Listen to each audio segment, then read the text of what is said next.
రాష్ట్ర వ్యాప్తంగా ఆయా నియోజకవర్గాల్లో 4 పథకాలను ప్రారంభించారు మంత్రులు. అర్హులందరికీ 4 పథకాలు వస్తాయన్నారు. ముఖ్యంగా రేషన్ కార్డుల పంపిణీ ప్రక్రియ నిరంతరం కొనసాగుతుందన్నారు మంత్రులు.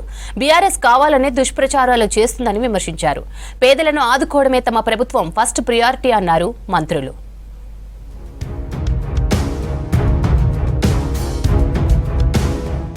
ఖమ్మం జిల్లా కొణిజర్ల మండలం చిన్న గోపతి గ్రామంలో 4 పథకాలను ప్రారంభించారు డిప్యూటీ సీఎం భట్టి విక్రమార్క. 4 పథకాలే అని చిన్న చూపు చూస్తున్నారని, 4 పథకాల అమలుకు ఏడాదికి 47,000 కోట్లు ఖర్చవుతుందన్నారు భట్టి. ఇచ్చిన మాట నిలబెట్టుకుంటున్నామన్నారు. గత పాలకులది దోపిడీ ప్రభుత్వమని విమర్శించారు.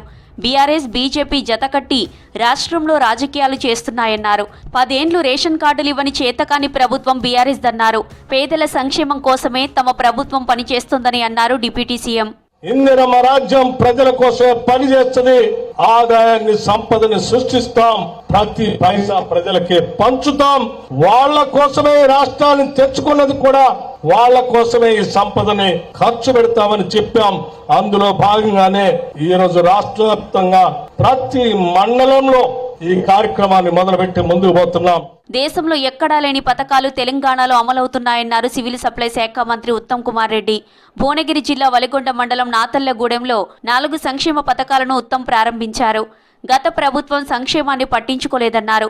రేషన్ కార్డుల పంపిణీ పూర్తి కాగానే సన్నబియ్యం అందిస్తామన్నారు ఉత్తమ్.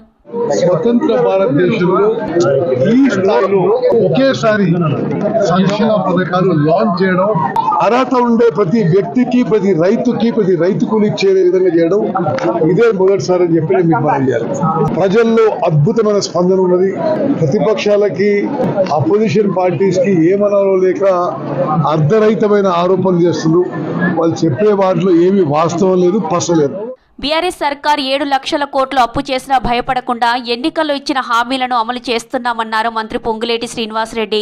హనుమకొండ జిల్లా హసన్పర్తి మండలం పెంబర్తిలో మంత్రి కొండా సురేఖతో కలిసి పథకాలను ప్రారంభించారు పొంగులేటి. ఇందిరమ్మ పాలన అంటే సంక్షేమం అన్నారు. రాష్ట్ర ప్రజలందరికీ ఈ వేదిక మీద నుంచి ఒకటే చెప్తున్నాను, ఎవరు మీరు అభద్రతకు లోనవ్వాల్సిన అవసరం లేదు. నాకు ఈ స్కీమ్ రాలేదు అని భయపడాల్సిన అవసరం లేదు. ఇది నిరంతరము ఇచ్చే కార్యక్రమము. ఎక్కడైతే మిస్ అవుతుందో వాళ్ళు ఎప్పుడు అప్లై చేసుకుంటే అప్పుడు తప్పకుండా వాళ్ళ గుంబానికి పంపించే బాధ్యత మన ఇందిరమ్మ ప్రభుత్వానిది. సూర్యాపేట జిల్లా కేటీ అన్నారం గ్రామంలో ప్రజాపాలన పథకాలను ప్రారంభించారు మంత్రి తుమ్మల నాగేశ్వరరావు. అర్హులందరికీ సంక్షేమ పథకాలు అందుతాయన్నారు మంత్రి. రేషన్ కార్డుల దరఖాస్తు నిరంతర ప్రక్రియ అని ఎవరూ ఆందోళన చెందాల్సిన అవసరం లేదన్నారు. దయచేసి ఏ ప్రభుత్వం అయినా పేదలకు చేయాలని ఉంటది. మధ్యతరగతి వాళ్ళకి ఏం చేయాలో అది చేస్తాము, ఉన్నత వర్గాలకు ఏం చేయాలో జరుగుద్ది. ప్రతి ప్రభుత్వం కూడా ఎన్నికల ముందు ఇచ్చిన వాగ్దానాన్ని వాళ్ళ పదవీ కాలంలో పూర్తి చేసుకుంటేనే వాళ్ళకి మనుగడ ఉంటది. పూర్తి చేయలేనటువంటి పార్టీలు, ప్రభుత్వాలు కొంచెం దూరం అవుతాయి. అది జగమెరిగినటువంటి సత్యం. ఇందిరమ్మ పేరు ఉంటే నిధులు ఇవ్వబోమంటున్న బండి సంజయ్ ఒళ్ళు దగ్గర పెట్టుకుని మాట్లాడాలన్నారు పొన్నం ప్రభాకర్. బడ్జెట్లో రాష్ట్రానికి అన్యాయం జరిగితే రాష్ట్ర బీజేపీ నేతలు ఎందుకు మాట్లాడలేదన్నారు. కేంద్రం నుంచి రాష్ట్రాలకు వచ్చే నిధులను అడగడం తమ హక్కన్నారు పొన్నం. ఇంత గొప్ప కార్యక్రమాలు జరుగుతూ ఉంటుంటే ఎవరింట్లోకి జేబులకే పైసలు తెచ్చిస్తున్నాం అన్నట్టుగా ఇందిరమ్మ పేరుంటే ఇళ్లకు డబ్బులు ఇవ్వమంటా ఉన్నారు. కొంతమంది సొంత జేబుల్లోకే ఇచ్చినట్టుగా. అన్ని దగ్గర పెట్టుకొని మాట్లాడండి. ఆనాడు మీ నాయకుడు అటల్ బిహారీ వాజ్పేయి తోటి దుర్గా మాతగా పోల్చబడ్డటువంటి ఇందిరమ్మ గురించి మాట్లాడుతున్నారే. ఇలా మీకు బాధ్యత ఉంటే ఈ తెలంగాణ నుంచి ప్రాతినిధ్యం వహిస్తున్న మంత్రులు ప్రభుత్వాన్ని నిలదీసి అన్ని రకాల ప్రాజెక్టులకు నిధులు ఇవ్వాల్సిన బాధ్యత మీకుంది. అర్హత కలిగిన ప్రతి పేదవారికి ప్రభుత్వ పథకాలు ఇస్తామన్నారు మంత్రి జూపల్లి కృష్ణారావు. నాగర్ కర్నూలు జిల్లా కోడేరు మండలం పసుపూల గ్రామంలో ప్రభుత్వ సంక్షేమ పథకాలను ప్రారంభించారు మంత్రి. అధికారులతో కలిసి ఇంటింటికి తిరుగుతూ లబ్ధిదారుల జాబితాను పరిశీలించారు జూపల్లి. కొంతమంది పేర్లు జాబితాలో లేకపోవడంతో వారికి ధైర్యం చెబుతూ ప్రభుత్వ పథకాలు అందేలా చూస్తామని హామీ ఇచ్చారు. ఇందిరమ్మ ఇల్లు 5 లక్షల రూపాయలు ఇస్తామని చెప్పడం జరిగింది. ఈ 5 లక్షల రూపాయలు ఇల్లే ఇవాళ ఈ గ్రామంలో మీకు మంజూరు చేయడం ఏర్పాటు చేస్తాము. అయితే చూస్తాం. రెండవది ఇంకొకటి ఇందిరమ్మ ఆత్మీయ భరోసా. అంటే ఉన్న వాళ్ళకేమో గత ప్రభుత్వం సంవత్సరానికి 10,000 రూపాయలు, అంటే పంటకు 5,000 ఇస్తుంది, సంవత్సరం 10,000 వస్తుంది.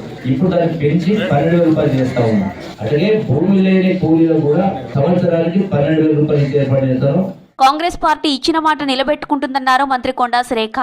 వరంగల్ జిల్లా వర్ధన్నపేటలోని వెంకటేశ్వరపల్లిలో పర్యటించిన మంత్రి 4 పథకాలు ప్రారంభించారు. ప్రతిపక్షాలు చేసే మోసపూరిత మాటలను నమ్మొద్దన్నారు కొండా సురేఖ. కేసీఆర్ 100 మాటలు చెప్పిండు, ఒక్క ఇల్లు కూడా ఇవ్వలేదు. మళ్ళీ ఈ రోజు మనం ఇస్తా ఉంటే మళ్ళీ వాళ్ళు విమర్శలు చేస్తా ఉన్నారు. మరి 10 సంవత్సరాలు వాళ్ళు చేయలేని పని 13 నెలల్లో కాంగ్రెస్ పార్టీ చేస్తా ఉన్నప్పుడు వాళ్లకు కనీసం ఒప్పుకోవడం చేత కాకపోయినా కానీ నోరు మూసుకొనైనా ఉండాలి. అంతేగాని ప్రజలను తప్పుదారి పట్టించేటువంటి ప్రచారం మాత్రం చేస్తే అస్సలు బాగుండదని చెప్పి వేదిక నుంచి నేను విజ్ఞప్తి చేస్తా ఉన్నా. జనగామ జిల్లాలో మంత్రి పొంగులేటి పర్యటనలో ఉద్రిక్తత చోటు చేసుకుంది. మంత్రి సభలో 2 వర్గాల మధ్య ఘర్షణ తలెత్తింది. దీంతో పోలీసులు లాఠీచార్జ్ చేశారు. సభ ముందు వేసిన కుర్చీలు విరిగిపోయాయి. పల్లా రాజేశ్వరరెడ్డి సభకు వచ్చే ముందు బీఆర్ఎస్ కార్యకర్తలు నినాదాలు చేశారు. జై పల్లా స్లోగన్స్ ఇవ్వడంతో పోటీగా కాంగ్రెస్ కార్యకర్తలు స్లోగన్స్ ఇచ్చారు. దీంతో ఉద్రిక్తత చోటు చేసుకుంది.